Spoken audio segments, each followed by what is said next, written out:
Hi, everybody. My name is Paul Jensen. Thank you for coming. And I think Jonathan's just downloading the slides now. Well, I did put out a poll over the app to see who was familiar with the Assemblies of God, and it looked like about half the people were either very familiar or somewhat familiar, and the other half had never heard of it before, or they had just heard the name before but didn't know anything about it. Show of hands, has anyone in here ever heard of the Assemblies of God? All right, who would say that they're very familiar with the Assemblies of God? Yeah, okay. So my talk is about the Assemblies of God. I grew up in the AG, which I'll show you, and I'm basically going to walk you through a bit of the official history of the church, sort of what church documents say about how the movement got started, how the church got started, and where their doctrines came from. And then I'm going to walk you through some of what I found in the historical record. And as I'm sure everyone in this room will be totally shocked to hear, what I found and pieced together in the historical record did not really match up with what the church was saying about its origins and the people who founded it. Shocker, shocking, totally shocked. All right, it's still downloading. All right, so I'm just going to get started without any slides, and then we'll jump in once they're there. So the title of my talk was "The Public Can Investigate: Discovering the Worst Kept Secrets of My High Demand Church." And that title, "The Public Can Investigate," came from an old pamphlet that I found, probably about 100 years old. It's undated. But it's called Concerning Dress. And this is a pamphlet written to believers who are involved in the church. It was published by the Gospel Publishing House, which is the church's in-house publishing arm. And it's all believers saying, look, I've really noticed how the way that you're dressing is not very modest. It's very bold. And this is not very good. You know, I've often actually wished that we had a uniform, a compulsory uniform, but we're not going to go that far. But just for all of you who are sort of scantily clad and wearing bold clothes, you need to understand that people are looking at us and they're making judgments about us. And we're not a secret order. The public can investigate. And so I took that as like almost like a permission slip from the church to be like, oh, all right, I can start to investigate and ask questions about where the church came from and what its origins were. All right, so let's see. I'm hitting the button. Check what? Oh. The side. Nope, it's off. All right, there we go. All right, so the Assemblies of God was founded in 1914 with a group of about 300 people who came together and incorporated. And since then, it's grown into the largest Pentecostal denomination in the world, although they prefer to be called a fellowship, a voluntary fellowship.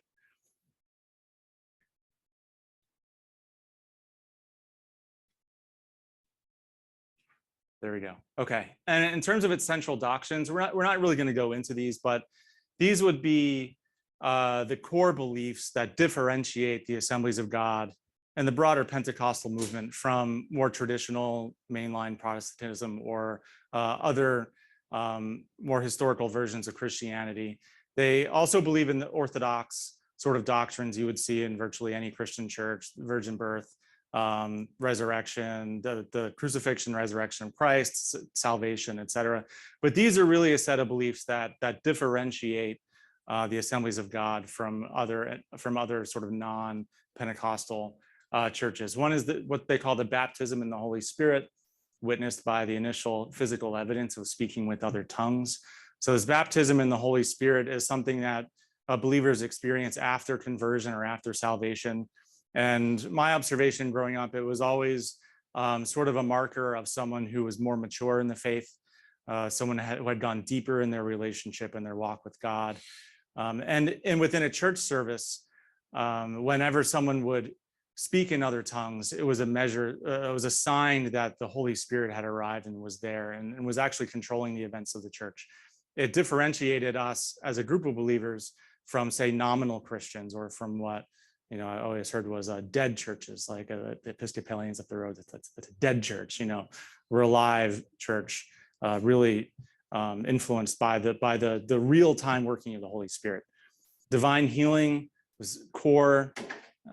We heard stories from missionaries, all kinds of things being healed all the time, tumors disappearing, sight being restored, people who couldn't walk suddenly being able to jump up and down, people being raised from the dead, in fact. Christ's imminent visible return, the rapture of the church. So this is when people have already died, have gone up to meet the Lord in the sky, when Christ bodily returns back to earth. And this could happen at any moment. The imminence was central. It could happen before our church service is done today. It could happen tonight, tomorrow. So you better get right with God, because he could return at any moment. If you're not right with God, then you'll be judged and you'll be consigned to hell, which is a real place. Do not be deceived that hell is figurative or not literal. It's literal, and it's unimaginable pain and torment, and it lasts forever. My dad was the pastor of our church, and one of the things, the sort of illustrations that he would use to convey the eternal nature of hell is, imagine a bird who picks up a grain of sand and flies that grain of sand to the moon, and then comes back and picks up another one.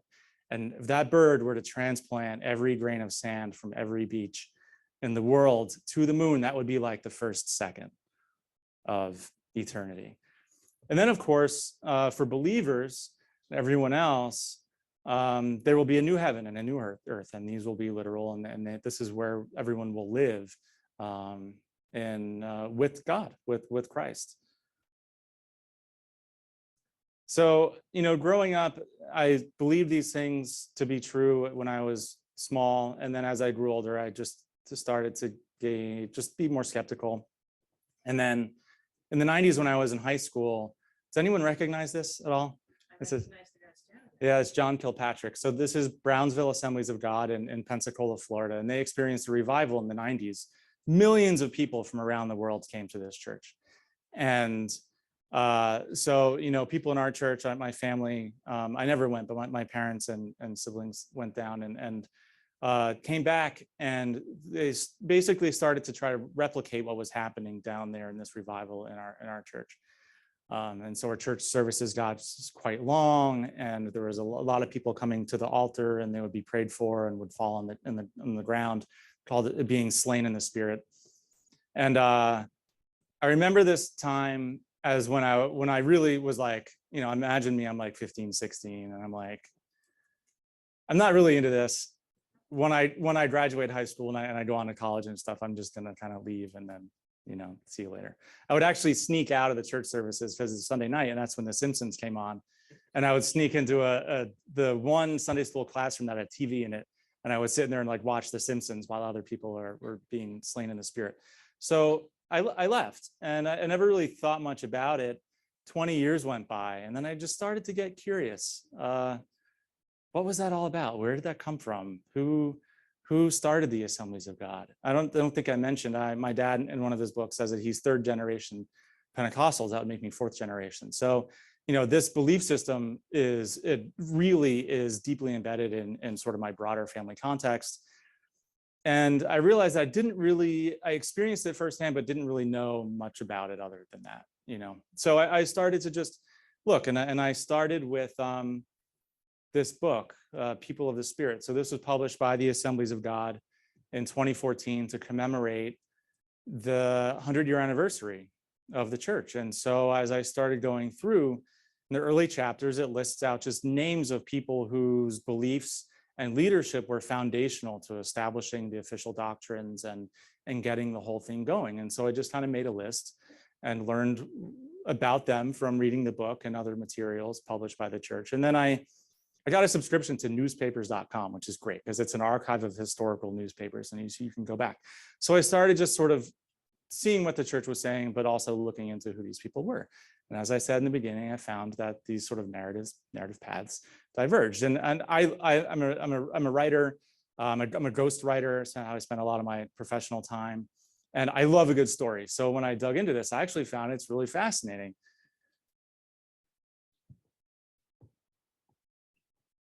All right, so the first person, and this is one of the slides where the text did not translate from Microsoft to Google, but remember this guy. This guy's name, his name is Charles Fox Parham. And if there was any sort of single person that you had to say who was the founder of this belief system of Pentecostalism, it would be this guy, Charles Fox Parham. He led a revival in Topeka, Kansas, that really manifested in this supernatural sort of happening on January 1st, 1901. And so if you trace sort of the history of Pentecostalism, a lot of the narratives say like it sort of originates in Topeka, Kansas.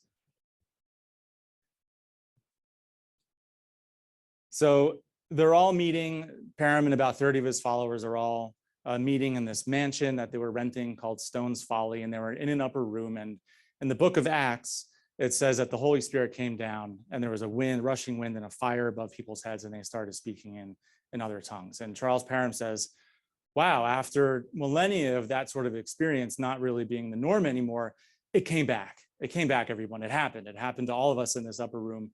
And if you look at People of the Spirit in the book, I'm going to reference it a lot. I hate text on slides, but I need to put it on here so you can see how the narrative is sort of shaped. They were talking all kinds of languages in this upper room: French, German, Swedish, Chinese, a whole bunch of languages were spontaneously spoken. And the idea was that these languages would be used then to evangelize the world.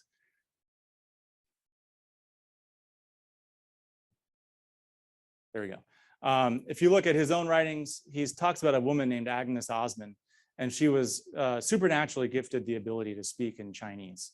And she couldn't even speak English, for multiple days. She was the first person to speak in tongues sort of in this new context. And if you look at contemporary sort of training manuals, this was written by a guy who was in the training school at Brownsville Assemblies of God in Pensacola. You can see Agnes Osman, first to be baptized in the Spirit and speak in tongues. She could understand and write Chinese. And Charles Parham, he says, look, we still have records of this in newspapers printed at the time. So I was like, oh, that's interesting. Let's go back and look and see what that looks like.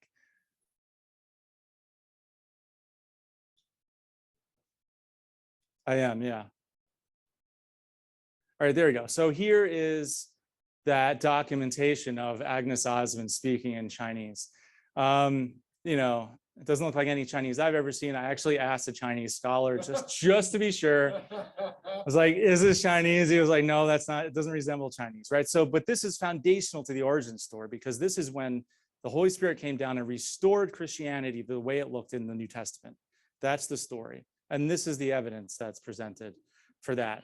The thing that's interesting, though, is that in this book, I actually have it in the back row there, but in this book, this is a capture of inside the book, published by the Assemblies of God in 2014. They're calling this Chinese today, insisting that this is Chinese. And then you can see Gordon Robertson, the son of Pat Robertson, who recently passed away, CBN, this is an article he wrote. This is the moment that gave birth to the Assemblies of God and these other Pentecostal churches. On that day, that's when the church once again discovered the baptism in the Holy Spirit. So you can see that's where the doctrine came from. And this is the documentary evidence that they have to provide for the truth of that story. I actually found where the number 2 of the Assemblies of God was speaking, and I got to meet him, and I brought the book, and I was like, all right, the whole story, Agnes Osman speaking Chinese, etc. He's like, yeah. And I opened the book and I was like, is this Chinese? And he said, I don't speak Chinese. And I was like, I understand, but do you think this is Chinese? And he said, I don't know. I think it might be. Well, what's your name? And I said, Paul. And he said, last name. And I said, Jensen. And he said, nice to meet you. And he walked away. And it was like his whole demeanor, because we chatted before then. And it was like flipping a switch and like a new person I was talking to, right? So that was an illuminating experience, for someone who's been sort of steeped in this world. It was very validating, everything that I was sort of learning, hoping wasn't true. It gave me some more sort of confidence that, all right, maybe these doctrines are not exactly what I was told. It is very picky. I'm trying to like find, I hope I can get through. So, okay, so where did this experience at Topeka come from? Like I said, the official narrative traces the history of Pentecostalism in most cases to sort of this event. But it says also in People of the Spirit that Parham was modeling this venture off of another school led by this person, Frank Sandford. Okay, so there's Frank Weston Sandford.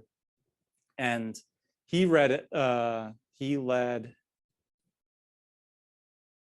this, what the AG refers to as a utopian community in Durham, Maine, called Shiloh, also known as the Kingdom. And you can see how they refer to it as a utopian community. I hope I can get this to work, because it might be hard to get through my presentation without it, with this delay. Could you even stand in the back and speak? And we'll look at yeah, is that okay? Yeah, all right, and then I just hit the actual button? Yeah. All right, because then we can get through this. Yeah. This one, what do I hit?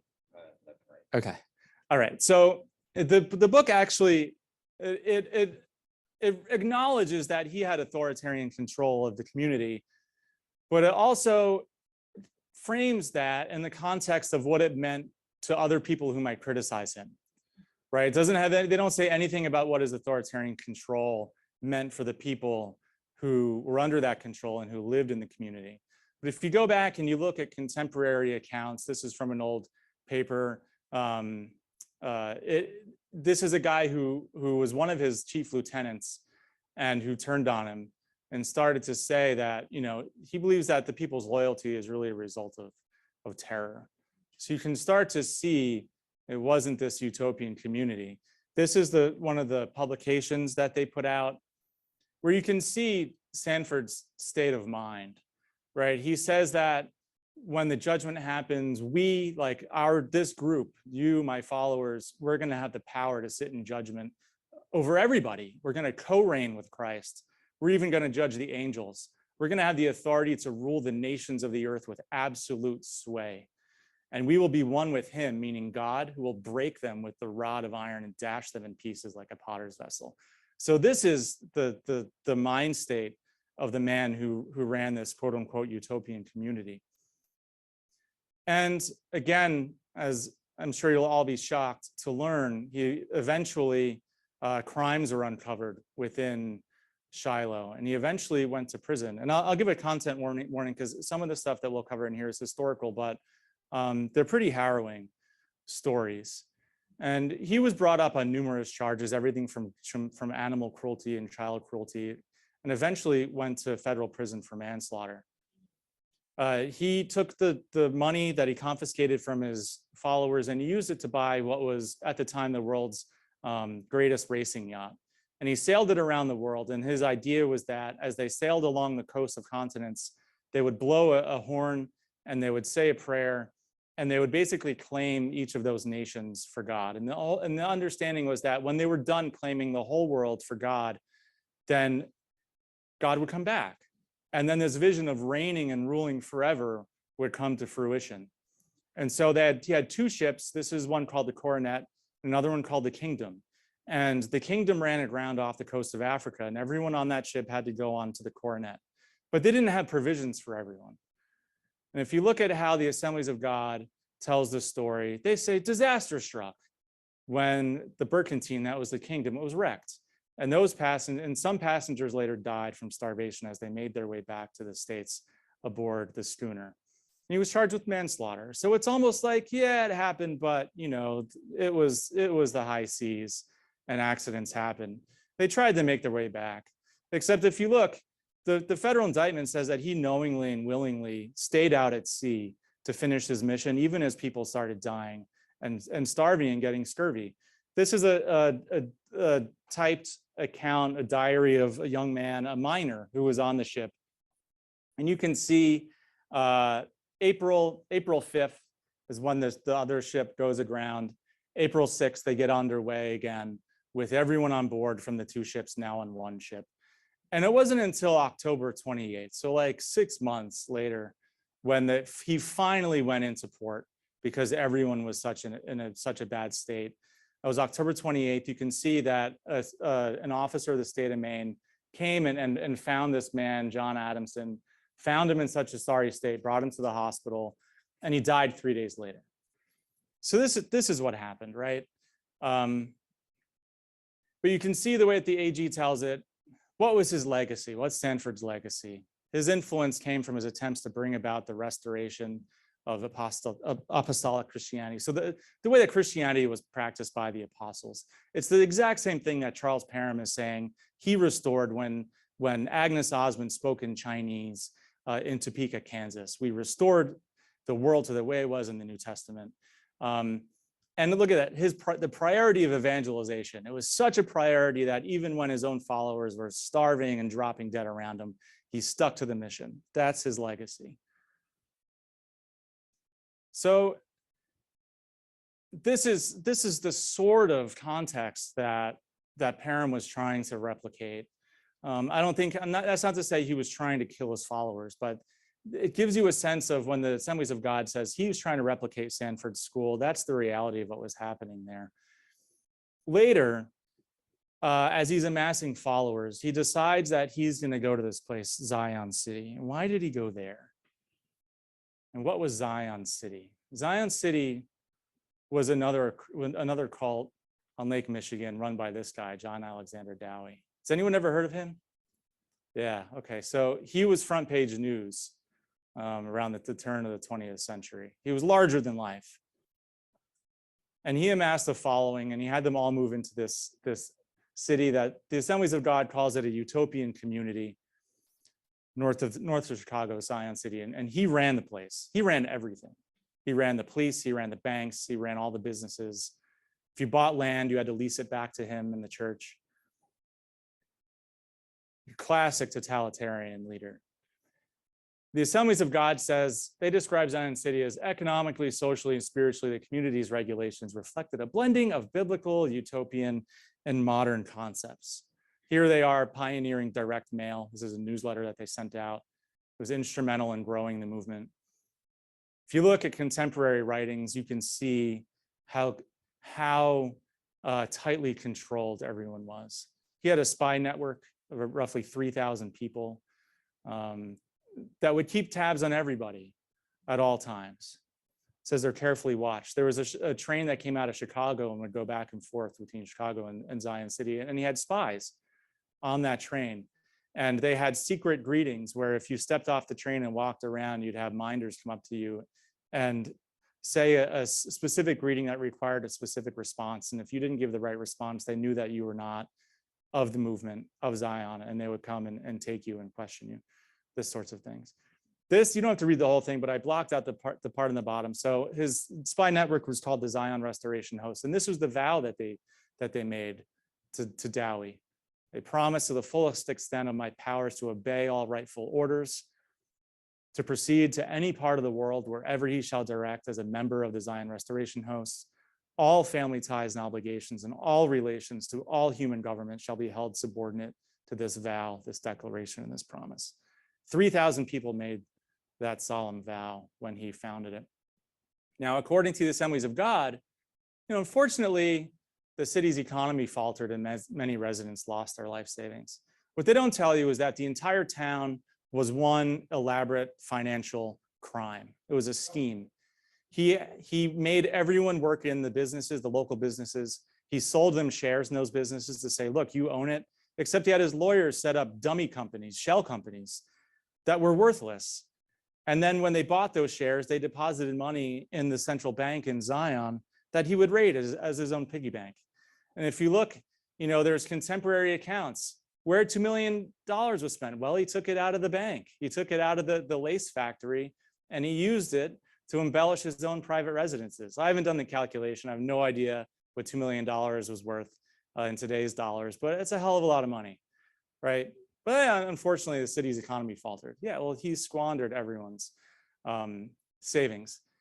He probably spent a lot of money on these elaborate, what they called living pictures. And do you see what these are? These are people.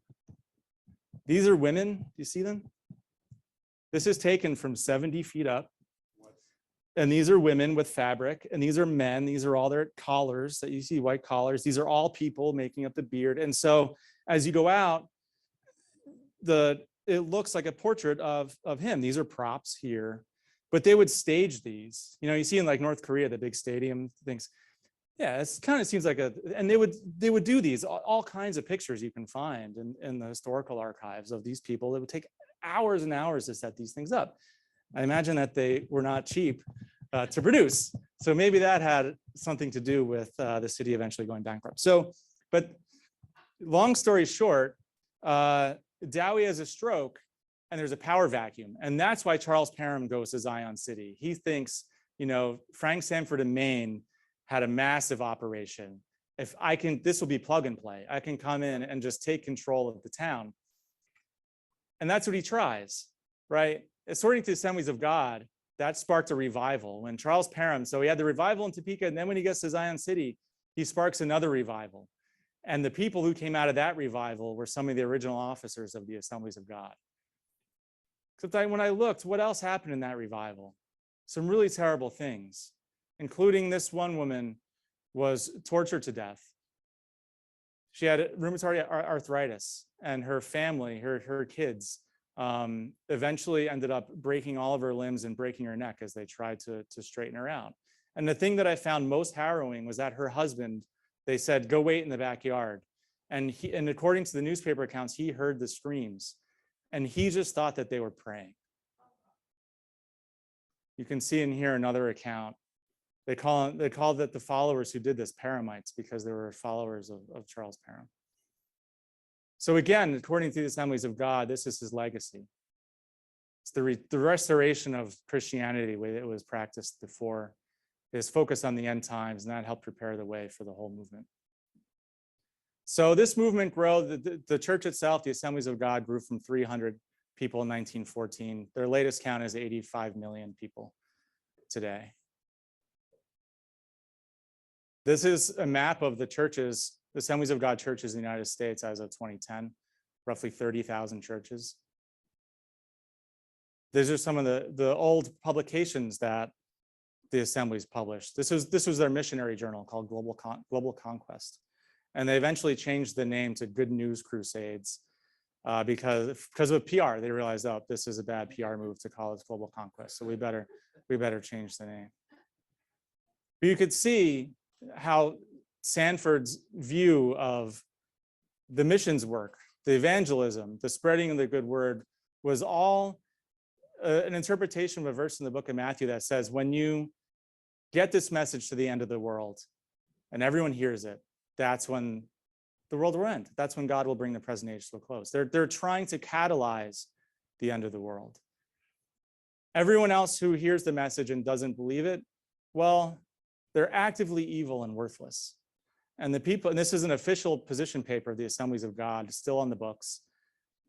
Who's actively evil and worthless? People who are cowardly because they lack faith in the unbelieving. So reading this and growing up in this, to see them, you know, I'm in this category now because I look at this and I don't believe the doctrines. I have to tell you, it hurt more to see that I was worthless than evil.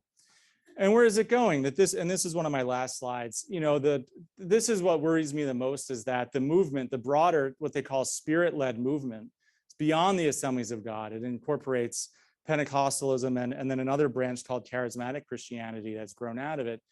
You can see the sorts of messages now that are coming out in their books. I got this one on Amazon, arming the church to destroy the kingdom of darkness, except the cover just looks like a city blowing up. And you can look, and he's saying, the author, Bill Hammond, he's saying that we got to face the fact that the Bible records not only God killing millions of people, but he's also enabling his people to kill millions of people. And on the right, that's him on the 700 Club, a show that used to be on ABC Family. And there he is, hawking his book with Gordon Robertson, Pat Robertson's son. So I'm going to close. I have no time, but I'm preparing a paper with some people. I'm on the board of an organization called Antidote, and we help people leave religious cults. And we're preparing a paper for this summit coming up in Cambridge. It's all about disinformation. It's all the rage these days. There's a lot of focus on it. And our point is to say that it's not just a matter of getting people to fact check. you got to look at how disinformation is used within a broader context of coercive control. Because no amount of fact checking is going to sort of get to the root of a problem when you can get people to believe all kinds of things, even if the documentary evidence that you have for those beliefs is really just some scribbles on a piece of paper. So that's it.